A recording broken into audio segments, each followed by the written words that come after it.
आज हम बात करने वाले हैं देवी दुर्गा के 7वें रूप माँ कालरात्रि के बारे में। कालरात्रि को सबसे उग्र रूप माना जाता है माँ का। वो बुराई का विनाश करने वाली है और इसलिए उन्हें शुभनकारी भी कहा जाता है। माँ कालरात्रि का रूप काफी भयानक है। उनका रंग काला है, रात की तरह, और उनकी 3 चमकती हुई आंखें हैं। कहते हैं कि माँ कालरात्रि अग्नि पर श्वास करती है, यानी आग निकलती है उनके श्वास से। उनके 4 हाथ हैं, एक हाथ में वज्र, दूसरे हाथ में तलवार और कुछ कहानियों के मुताबिक बाकी के 2 हाथ में, यानी एक हाथ में अभय और वर्धा मुद्रा है। ये माना जाता है कि निर्भयता और का प्रतीक और दूसरा कृपा का प्रतीक है। कहानी तब शुरू होती है जब 2 असुर शुंभ और निशुंभ देवलोक पर हमला कर देते हैं और इंद्र का पूरा राज्य तबाह कर देते हैं। ये असुर इतने शक्तिशाली थे कि उन्हें ना तो कोई मनुष्य मार सकता था और ना ही कोई देवता। परेशानी में इंद्र माँ पार्वती के पास गए और उनसे मदद मांगी। माँ पार्वती ने अपनी एक और शक्ति को भेजा, जिसे हम माँ चंडी या माँ काली कहते हैं। माँ का ये रूप असुरों को नष्ट करने के लिए प्रकट हुआ था। शुंभ और निशुंभ ने अपने 2 असुर चंड और मुंड को भेजा। माँ चंडी ने उनको हरा दिया। उसके बाद वो माँ चामुंडा के नाम से प्रसिद्ध हुई। लेकिन अब सबसे बड़ा जो संकट था वो था रक्त बीज। रक्त बीज को एक ऐसा वरदान था कि जब भी उसका खून जमीन पर गिरेगा, वही खून एक नया रक्त बीज पैदा कर देगा। यही देखकर माँ कालरात्रि को गुस्सा आ गया।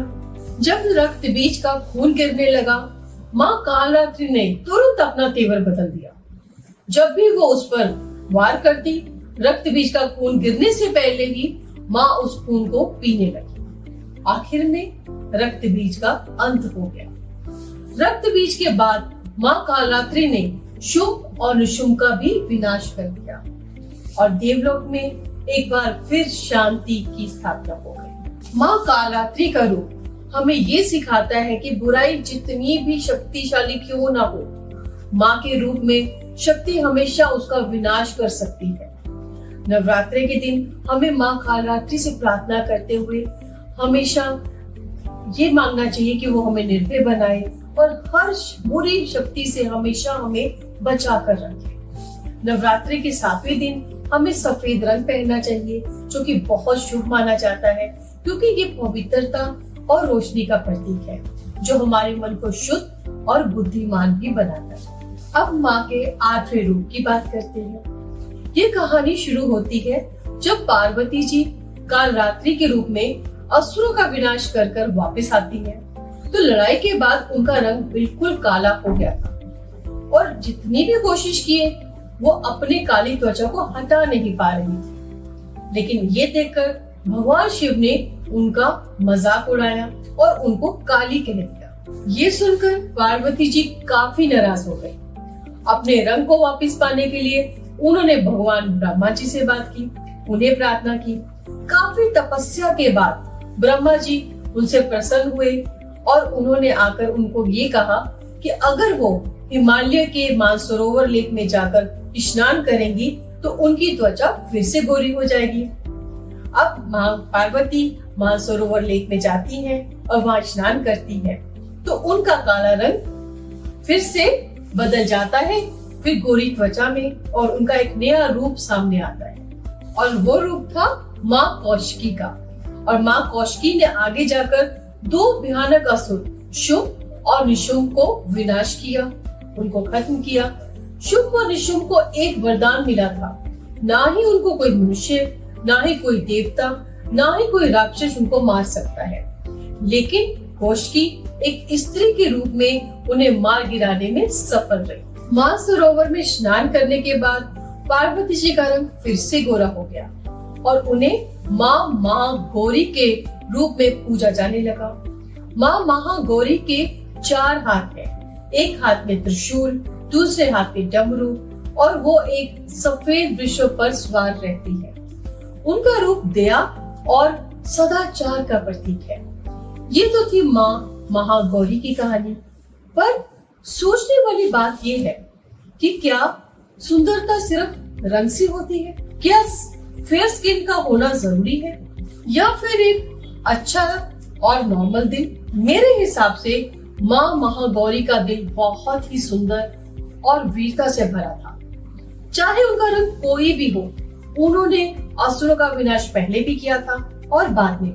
ये 8वें दिन गुलाबी रंग, जो कि प्यार, ममता और कोमलता का प्रतीक है, पहनना बहुत ही शुभ है। चलिए बात करते हैं माँ के 9वें रूप के बारे में। कहा जाता है कि समय के शुरू में जब कुछ नहीं था तो बस अंधेरा ही अंधेरा था, तब माँ कुष्मांडा अपनी एक मुस्कुराहट से उसने सारे ब्रह्मांड की रचना कर दी और इसी के साथ उन्होंने सृजन किया ब्रह्मा, विष्णु और शिव का, जो कि त्रिदेव है।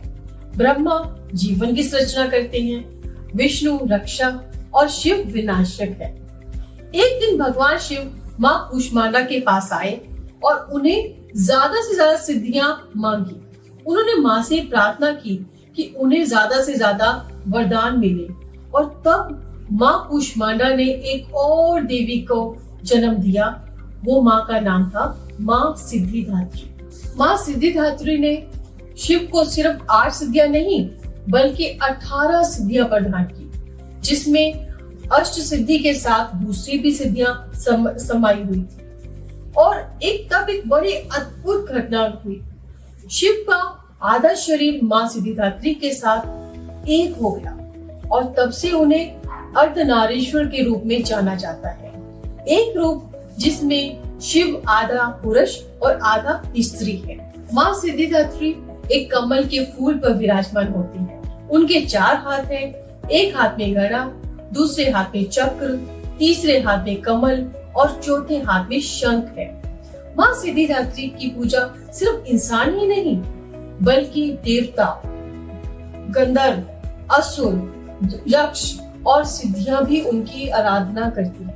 नवरात्रि के 9वें दिन स्काई ब्लू रंग पहनना चाहिए, जो कि आजादी और शांति का प्रतीक है।